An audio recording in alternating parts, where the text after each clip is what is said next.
बिस्मिल्लाहिर्रहमानिर्रहीम। State bank of Pakistan में मैं एडिशनल डायरेक्टर के तौर पर काम कर रहा हूँ मॉनेटरी पॉलिसी डिपार्टमेंट में। डॉलर रेट का बढ़ने का मतलब ये है कि जो रुपए की कदर है डॉलर की टर्म में वो कम हो रही है।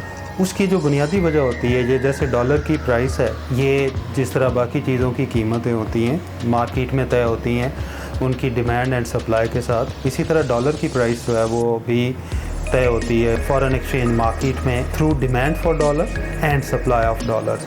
जो सबसे बड़ा सोर्स है वो है जो कि हम बाहर चीज़ें एक्सपोर्ट करते हैं, उससे जितनी भी प्रोसीड्स आती हैं उससे हमारे पास डॉलर आते हैं। दूसरा बड़ा जो सोर्स है डॉलर की सप्लाई का वो है हम अपनी गुड्स के अलावा जो सर्विसेज एक्सपोर्ट करते हैं। तीसरा जो डॉलर आने का सोर्स होता है कि जो फॉरेनर्स जो नॉन रेजिडेंट जो पाकिस्तान में नहीं रहते या पाकिस्तान के ही रेजिडेंट जो कि बाहर रहते हैं आप, वो पाकिस्तान में डॉलर्स लेके आएँ, यहाँ पे इन्वेस्ट करें। ये तीन मेजर सोर्सेज होते हैं जो कि प्राइवेटली जो इनफ्लो आता है डॉलर्स का या जो सप्लाई को अफेक्ट करते हैं। दूसरी तरफ फिर हम देखते हैं कि डिमांड फॉर डॉलर जो है वो कहाँ से आती है। ये चीज़ें हम इंपोर्ट ज़्यादा करते हैं तो जाहिर है फिर उसमें आपकी जो है डॉलर की डिमांड जो है वो बढ़ती जाती है। हम अगर आसान अल्फाज में कहें, अगर आप ज़्यादा कर रहे हैं जितनी की आप चीज़ें एक्सपोर्ट कर रहे हैं, जितनी डॉलर्स की डिमांड बढ़ेगी तो डॉलर की जाहिर वैल्यू और उसके मुकाबले में रुपए जिसको हम कहते हैं उसकी कदर जो है वो कम हो जाती है। ये तो सिंपल सी बात होगी कि ये डॉलर की वैल्यू जो है वो ऊपर या नीचे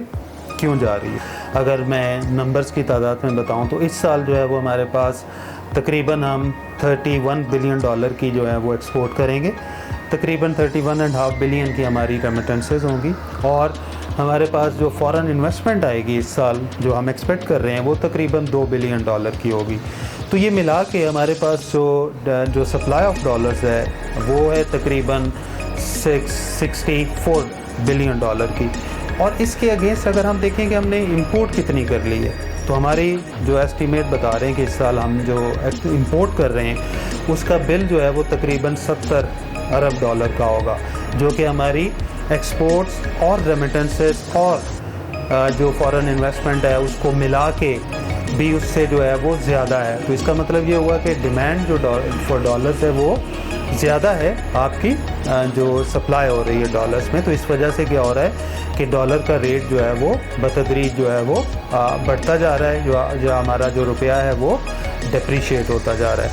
आपने देखा होगा कि कीमतों के बढ़ने की जो रफ्तार जिसको हम इन्फ्लेशन कहते हैं वो इस वक्त पाकिस्तान में 12-13% से बड़ी इंपोर्ट आपका ऑयल, पेट्रोल, डीजल और जो फर्नेस ऑयल है। तो जब भी डॉलर का रेट जो है वो बढ़ता है तो उनकी कीमतें जो हैं रुपयों में वो बढ़ जाती हैं। तो इसलिए आपका जो इन्फ्लेशन है वो बढ़ रहा है। खाने पीने की चीज़ें जो हम सबसे ज़्यादा जो चीज़ इंपोर्ट कर रहे हैं वो है cooking oil, palm oil, soybean oil. तो ये खाने पीने वाली चीज़ों की अशिया जैसे ही रेट बढ़ता है तो उनकी भी कीमतें बढ़ती हैं। तो दो चीज़ें जो है वो मेजर जो है वो किसी भी जो कंज्यूमर है वो जेब है उस पर ये भारी पड़ती है। सबसे बड़ी जो मुश्किल होती है किसी भी गवर्नमेंट के लिए वो ये होती है कि डॉलर की कीमत बढ़ने से आपके जो रोज़मर्रा की जो चीज़ें जो कि आप इम्पोर्ट कर रहे हैं ख़ास तौर पर उनकी कीमतें बढ़ जाती हैं।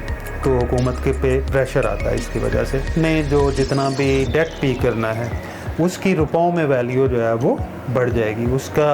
उस पे जितना सूद देना है वो भी उसको अब जो है वो पहले अगर वो डॉलर का रेट 150 रुपये था $1, तो अब अगर उसको 200 रुपये हो गया है तो अब उसको जो है वो उसी तरह हर $1 की जो रीपेमेंट करेगी गवर्नमेंट, क्योंकि गवर्नमेंट तो रुपयों में रेवेन्यू है या उसके जो यानी कि आमदनी है वो रुपयों में है। तो उसने रुपयों में पहले जो है वो देखना है कि उसके जो है वो कितनी किस्त बनेगी। तो उसके जितने भी फ़ॉरेन लोन जो होते हैं उसकी जो रुपयों में किस्त है वो बढ़ जाती है। तो इसलिए उसके बजट पे दूसरी जो है वो बड़ी हिट आती है।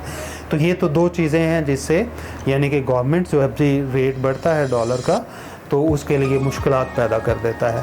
एक इन्फ्लेशन बढ़ने से जो कि आवाम की तरफ से प्रेशर आता है, दूसरा बजट पे प्रेशर आता है जब उसको ज़्यादा रुपए रीपेमेंट में खर्च करने पड़ते हैं। गवर्नमेंट को करना क्या चाहिए इसको बेहतर करने के लिए? देखिए इसमें कोई शॉर्ट फिक्स है, इसमें लॉन्ग टर्म थोड़े से होते हैं मसाइल जो हल करने के लिए इसमें गवर्नमेंट को कुछ रिफॉर्म्स करने पड़ते हैं और रिफॉर्म जो हैं वो बहुत मेन इंडस्ट्री लेवल पे करने पड़ते हैं। कि आपने करना क्या है कि आपने वो पॉलिसीज़ अडॉप्ट करनी है उसकी जो सप्लाई है वो इंक्रीज़ हो और जो डॉलर्स की डिमांड है वो कम हो।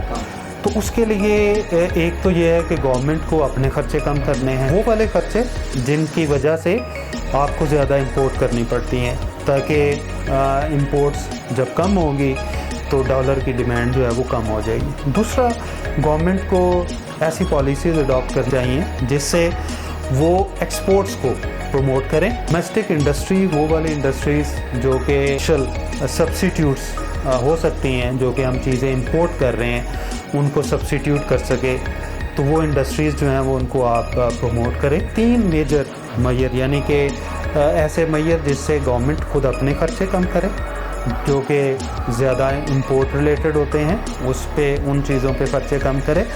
दूसरा, एक्सपोर्ट्स को जो है वो प्रमोट करने के लिए जो है वो कोशिश करे, और वो वाली इंडस्ट्रीज़ को प्रमोट करे जो कि कुछ इंपोर्टेड गुड्स जो हैं उनको सब्स्टिट्यूट कर सके। और फिर जो सबसे अहम चीज़ है जो कि अक्रॉस द बोर्ड इम्पैक्ट करेगी एक्सपोर्ट्स और इंपोर्ट्स दोनों को, वो है कि आप जो है वो ऐसे मेजर्स लें जिससे इकॉनमी में जो है वो प्रोडक्टिविटी जो है वो इंक्रीज़ हो।